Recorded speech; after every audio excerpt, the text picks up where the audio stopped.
called The Cave-In. Once upon a weeknight dreary, while I tottered, feeling bleary, after many a voluminous glass of beer and soju I had drunk before, while I nodded, nearly napping, suddenly there came a rapping, as if someone ramming, slamming, hammering at the bar's back door. "'Tis some thirsty foreigner," I muttered, beating at the bar's back door. Only this, yet so much more. Thinking now, I can't remember whether it was May, December, as each separate dying ember of my cigarette falls upon the floor. Eagerly I wished for no hangover. Vainly I had sought to wrangle one more drink from the cute bartender, who went by the ridiculous name Eeyore. From the rare and radiant maiden, a sneaky English teacher nicknamed Eeyore, donkey girl forevermore. Presently my head grew clearer. I wanted just to draw her nearer. "Hee-haw," said I, "or you there, truly your forgiveness I hold dear." But the fact is I was napping, and so gently my beer went spilling, and so faintly you came trilling past my bar stool, tipping on the floor, that I scarcely was sure I heard you, and then I fell upon the floor. Darkness swallowed, and nothing more. Deep into that blackness peering, long I tumbled, wandering, fearing, teetering into a boozy nightmare no mortal ever dared to dream before. But as I fell into the silence broken, while the darkness gave no token, the only word I heard there spoken was the whispered word, Eeyore. This I slurred half unconscious, and an echo murmured back the word Eeyore. Merely this, and nothing more. As I lay upon the hardwoods shuddering, with many a jerk and fluttering, in my sight stepped a stately matron of the saintly days of yore. Not the least furtive movement made she, not a minute stopped or stayed she, but with me the mien of a courtly lady stood with her stilettos shuffling on the floor. Then she stabbed her heel into my crotch, sponging up the muck upon the floor, grinding hard and nothing more. Then this ebony shoe beguiling my sad fancy into writhing, by the grave and stern decorum of the fuck-me pumps she wore. Though I cannot see whether you are babe or maven, I said, I am craving the delicate hand of a fair maiden to help to lift me off this floor. Be a dear, I spoke through beer pooling, and help me off this goddamn floor. Quoth stiletto, nevermore.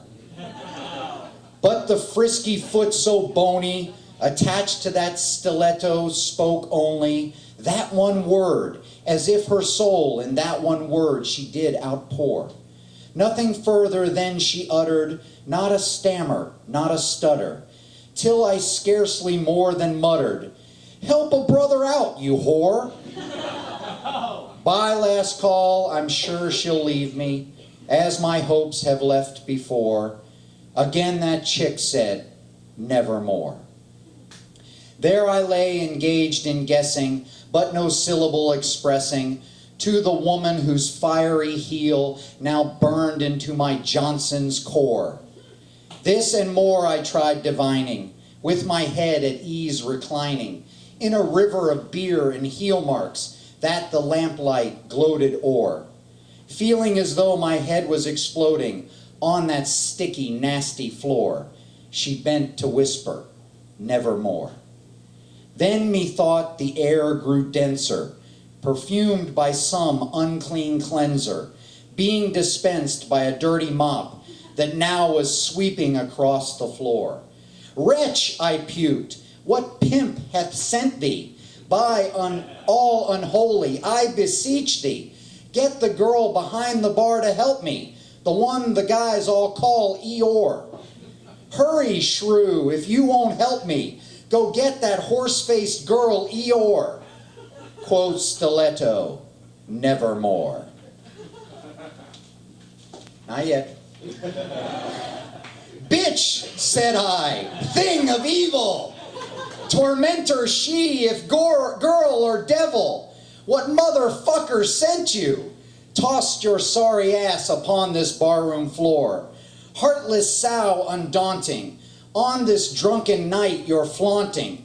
Left the apartment your voice was haunting. Tell me truly, I implore, is there any money? Hun, please tell me, I implore. Quoth stiletto, nevermore. Slag, said I, thing of evil, thunder slut, if girl or devil, by that heaven that bends above us, by that God we both adore, tell this soul with sorrow laden, if, within a reasonable distance waiting, I can find a cash machine open, so I can get some coin to drink some more. Help me up, you soul devourer, and point me to the bar's back door. Quoth stiletto, nevermore. Be that word our sign of parting. Why so mean? I shrieked, upstarting. Give me a wand-filled hand, then turn and take your fat coos out the door. Leave no black plume as a token of that lie thy soul hath spoken. But please don't leave before I get some money for a couple more. Take that heel off my sausage and go fuck yourself just like before. Quoth stiletto, nevermore. And my beloved, never minding, still is grinding, a stiletto heel on my pallid, flaccid phallus that lies bleeding on this booze-soaked floor. And her eyes have all the seeming of a she-bitch that is dreaming, and the lamplight o'er her streaming throws her shadow on the floor. And now I know with mind so certain that on a weekday, just like before, I shall get drunk nevermore.